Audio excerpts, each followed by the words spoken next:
flying is usually loud. Wings rip the air, but this is different.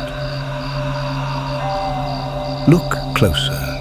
These tiny serrations shred sound waves,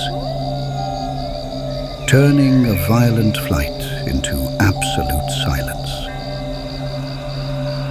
A 2-pound lethal weapon, the owl.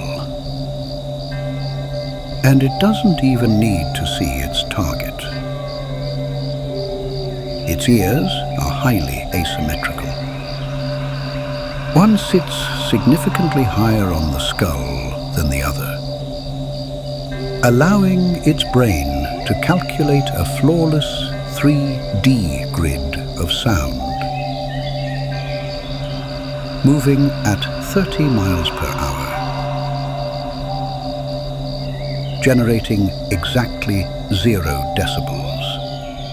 To the prey below, there is no warning.